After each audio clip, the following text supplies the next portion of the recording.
What's going on, everybody? It's etaprime back here again. Today we're going to be taking a look at a brand new budget GPU that I know a lot of people are going to want to get their hands on. This is the new Intel ARC B570. And I know that Intel just dropped the ARC B580, which is an absolute banger. I did a few videos on it. I absolutely love that card. With the retail price point of $249 on the B580, it's a bit hard to beat, but you really can't pick those up at $249 anymore. A lot of people are kind of scalping them, even over on Newegg. It's definitely unfortunate because they're kind of hard to get your hands on. But at the time of making this video, over on Newegg, the Intel ARC B570 is $219 with $5 shipping.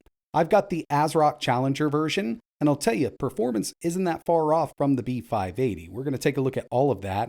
This thing really surprised me. In this video, I've got a lot to go over and a lot to test. So before we get started, I do want to mention that this video is sponsored by Wukongkeys. I've been using this site for quite some time now. They offer Steam keys, Uplay, Ubisoft, but the main thing I pick up over here are Windows 11 Pro keys. And right now, if you use code ETA, you can get 25% off. So at checkout, we'll just enter the code ETA. That's going to bring the price down to $22.88. They're going to email you that key, and then you can activate Windows. Speaking of that, let's head over to a new PC that I recently built. As you can see, we're running Windows 11, and from Settings, we're going to go to Activation Settings. It's going to tell us that we're not active. We don't have a key installed, so we're just going to paste it right in here, choose Next. It's going to activate Windows for us, and we're ready to go. If you're in need of cheap Windows keys, I'll leave a link in the description, and remember, you can use code ETA for 25% off. So yeah, we've got the ASRock Challenger version. It's got a metal backplate, dual fan design, single 8-pin PCIe connector for the B570.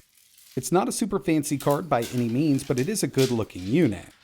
This is using ASRock striped axial fans. It's got an LED indicator, and this can be disabled. There is an on and off switch, so if you don't want any RGB or LEDs on this thing, you can totally disable them. The cooler itself is a copper-based contact area, ASRock's UltraFit heat pipe, and they're using nano thermal paste.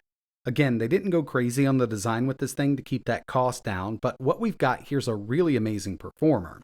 Now, when it comes to the overall specs of the Intel ARC B570, we've got 18 Xe2 cores, 5 render slices, 18 ray tracing units, and 144 XMX engines. 10 gigabytes of GDDR6 VRAM at a 160-bit bus.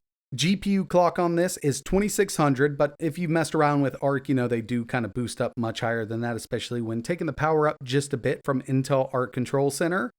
Total board power is 150 watts, but TGP here, I personally haven't seen it draw over 105 watts, and they do recommend at least a 600 watt power supply, and that's really a recommendation. It really depends on what kind of system you're going to be putting this inside of.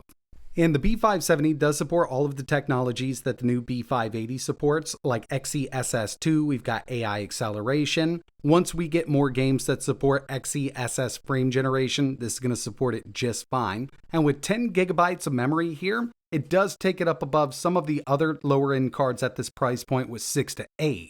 Before we really get into this, I do want to mention that I will be running this card with lower end systems in the future, so keep an eye on the channel. I want to see how this performs in a real budget build.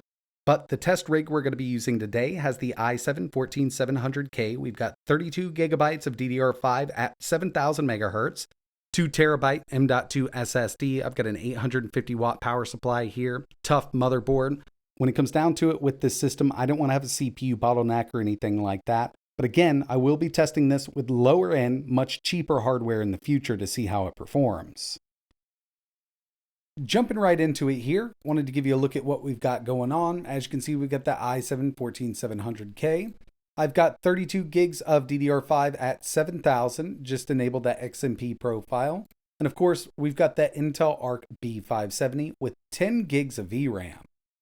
And with the new ARC drivers, we've actually got access to the Intel graphics software. This is brand new for the newest drivers that came out when the B580 launched. But this does work on ARC GPUs also. Profiles, this will actually scan for our games that we have installed. And from there, we can set up custom profiles per game. Under graphics here, frame synchronization. I'm going to stick with application choice, but from here, you can actually set up VSync off, on, smooth sync, smart sync. Got an FPS limiter, and adaptive tessellation does come in handy for low-end ARC GPUs. I usually go down to 0 here. That way it will give us just a little bit of a boost. And yeah, I've noticed on the new 140V iGPU, it does help. But for this, we're going to keep everything stock. Display. From here, our scaling mode, I'm using GPU scaling, but we can go down to display scaling, retro scaling. We can change the whole color. And this actually does work much better than some other software. I've actually been using this quite a bit on a laptop I have with the 140V, but we're working with that B570. So the most important thing, at least for me, with the new Intel graphics software is the performance section. Tuning, still in beta. I usually just go to basic. And the one thing I usually always do is just take that power limit up as much as we can. So it's set at 100%. With this right now, we can go to 112. And this will kind of dynamically give us a little bit of a higher clock than the base clock there. So we're going to go ahead and apply it. But this card actually doesn't pull as much as I thought it would. So if we open up Firmark, I wanted to see the total TGP. We'll go ahead and run it. And I've got Afterburner up in the top left-hand corner. We're looking at about 85 watts. Now I have seen this jump up to around 98 while gaming, but yeah, I actually thought it would be a bit more. Total board power here is 150 watts. So with some overclocking, we can get it on up there, but we're going to leave it just like it is. And it looks like our GPU clock will hit 2,750 megahertz. Now I'm sure different manufacturers may have different clocks. Probably get up to around 29 on this safely. But so far, I've been really impressed with the B570. And the first thing I did here was run a couple benchmarks. And I want to kind of compare this to the B580 that was recently released for $250. And both of these tests were run on the same exact system, just swapping out the card. So we've got that i7-14700K, 3D Mark Steel Nomad with the B570, 2,472, on the B580, 3,090. When it comes to Firestrike on the B570, we got a total score of 30,077 and a graphics score of 31,636. Down below, we've got that B580 coming in with a 33,856 total score and a 36,052 graphics score. I actually thought while facing these cards off against each other, we'd see a much higher jump over on that B580. But the final one I ran here was Time Spy on the B570, total score of 13,678, graphics score 12,976, and down on that B580 we're at a 15,437 with a graphics score of 14,827. Just taking the graphics scores into account here, it looks like that B580 is about 14% faster than the B570. And again, I thought it would be much more, given that price difference, which really isn't a huge hit. But the B580 is coming in as the faster card for sure, at least when it comes to the synthetic benchmarks. But now it's time to test out some real-world gaming on the B570. Okay, so the first game we have here is Cyberpunk 2077, and going into this with the B570, I actually wasn't sure what to expect. Now, 1080 ultra settings, no scaling, so we're not using XeSS, and I'll show you real quick before we start changing everything up. Under video, 1080, and from graphics, when we go to ultra, it automatically defaults XeSS to quality, so we're going to totally disable this. Native, 1080, Ultra, Cyberpunk 2077, getting a really good frame rate here. We're in the mid-90s, sometimes over 100 FPS.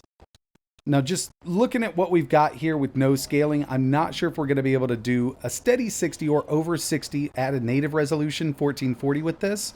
But with some XeSS, yeah, it's definitely possible. And I personally think that this card is more geared towards, maxed out 1080 gaming. But if you don't mind using some scaling like XeSS, I think it's totally possible to play this at 1440. So we're going to go into the settings here. Let's go to Ultra.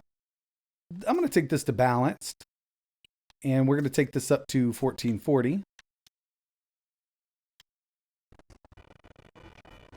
And yeah, that's way better than I thought it would be.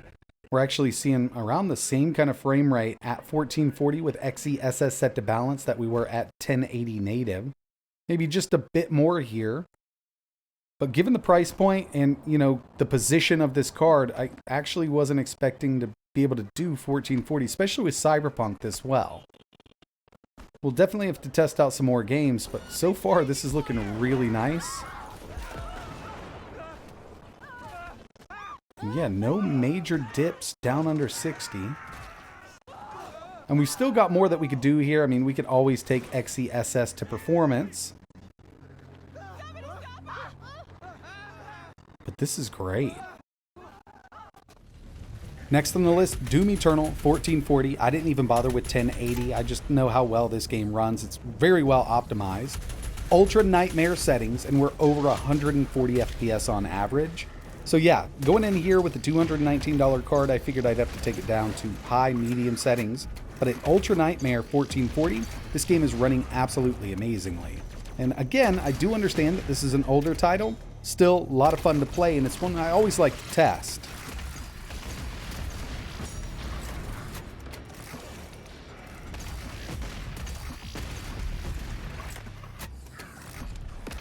Spiderman Remastered. I was going to turn on some XESS or even IGTI scaling, but we didn't need it at 1440, very high on the B570.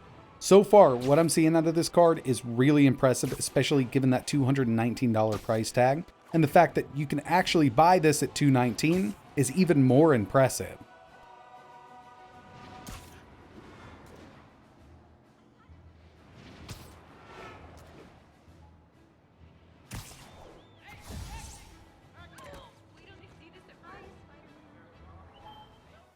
Taking it up a bit, WUKONG 1440p, and if you've tried this game on any system, you know it's just really hard to run at those higher settings. Right now, we are at 1440, high settings. I'm using FSR set to 75%, and the only reason I'm using FSR is because we do have AMD's frame gen. So with frame gen enabled at 1440 high, 64 FPS.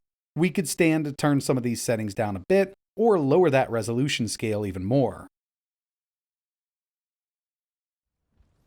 Here's Overwatch 2, 1440p ultra settings, and I probably should have just went up to Epic with it because this game runs really well on the B570.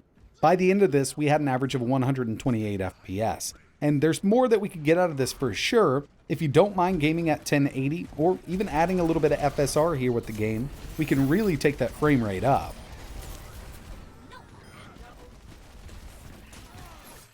And finally, God of War Ragnarok. 1440p, high, XESS set to balance, not using frame gen with this. So I thought for sure with this one at 1440 we'd have to use frame gen, and the only frame gen we have built in, at least at the time I'm making this video, is AMD's frame gen. Hopefully we do get XESS2 frame gen with a lot of these games here, but we didn't need it, and we actually saw an average of 74 FPS with this game at 1440 high.